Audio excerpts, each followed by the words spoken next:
All right, and I'm happy to say that we are just about complete with this book. The book is just about done.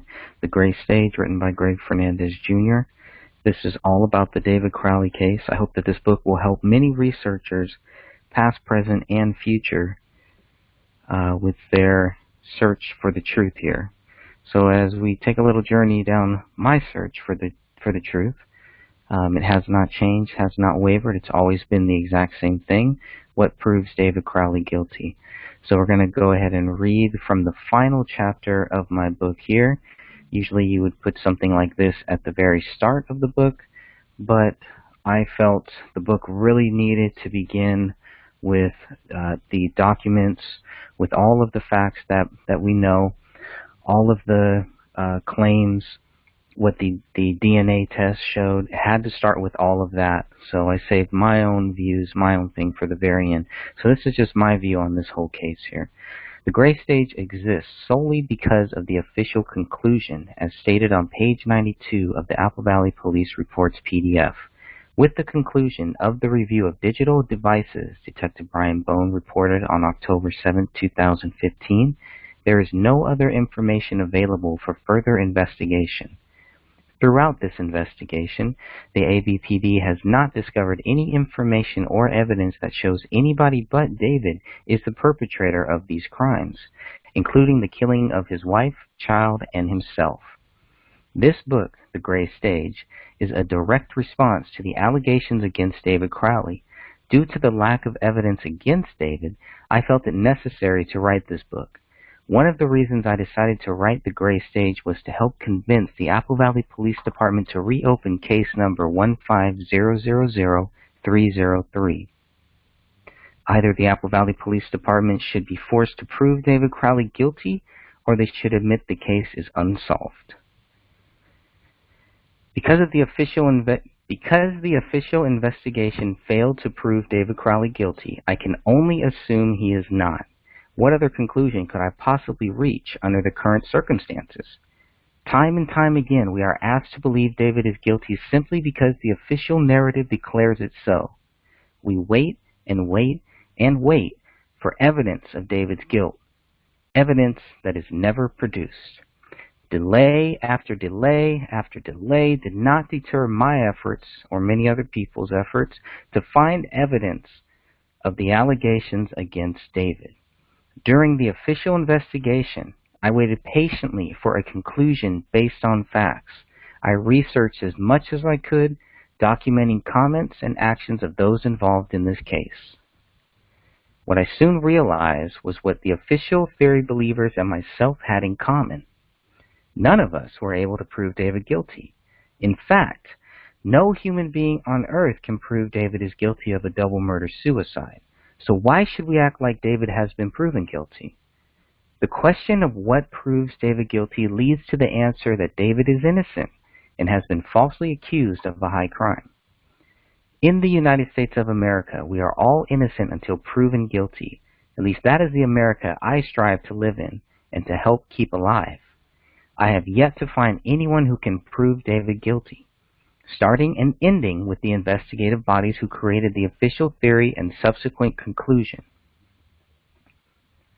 At the very latest, the official theory began with the Apple Valley Police Department's press release on January 18, 2015 at 11:40 a.m., which was 10 minutes before David's body was examined. Captain John Bermel was listed as a contact person in the press release, and the document claimed what happened at 1051 Ramsdale Drive was the result of an apparent murder-suicide.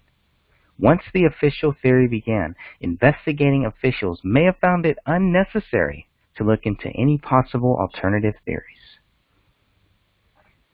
As the investigation progressed, it was clear authorities could not find a motive for David committing the alleged crime. Additionally, authorities failed to tie David to the 3 questionable writings inside the Crowley home: the blood writing on the living room wall, the digital note on the kitchen island laptop, and the written note on a notepad in the office bedroom. Now, requests for handwriting comparisons were deemed unnecessary, yet all 3 writings were allegedly linked to David? Based on what? David's blood was found on the trigger and the magazine, but not on any bullets recovered. Even worse, authorities left the crime scene with 6 bullet casings and 4 spent bullets. Apparently, not one single person inside the Crowley house on January 17th or January 18th saw the bullet hole in the living room ceiling, which led to the bullet in the attic. The same is true of the bullet that rolled out of the living room carpet on January 20th. Both of these 2 later found bullets show disturbing DNA results. The bullet that rolled out of the carpet on January 20th, item 53, revealed a DNA profile matching Ranya's blood, but there was a second DNA profile on this bullet, and it wasn't from David or Kamel. The bullet found a month later on February 18th, item 57, matched David's DNA, but blood was not present on the spent round. Authorities did not know about item 53 or item 57 because they were not looking for them. Authorities had no clue that the bullet existed until they were informed by non-investigative bodies.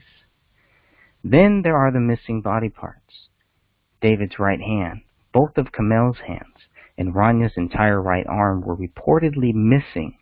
Most of the heads of David and Kamel were also missing. Paleo, the family dog, is credited with the missing body parts, and apparently Ranya's fractured rib. Yet there is no indication Paleo deserves credit since dog feces tests were never conducted as far as we know. One of the biggest blood stains in the living room was never tested for DNA. There was a large circular blood stain on the lower right corner of this recliner. The blood was swabbed and labeled as item 34. This item was never tested for DNA results. Plain and simple, this was a staged event. Some believe David staged the scene, while others believe the scene was staged by parties other than David Crowley. Either way, I believe this was a staged event. I believe David has been falsely accused, and unless authorities can prove the double murder-suicide theory, this case should be reopened, and the status should be changed from exceptionally cleared to unsolved. Thank you all very much. That is the final chapter of the book, The Gray Stage by Greg Fernandez, coming out very, very soon. The rough cut just finished, and I hope to have the final version out soon. Thank you all. God bless.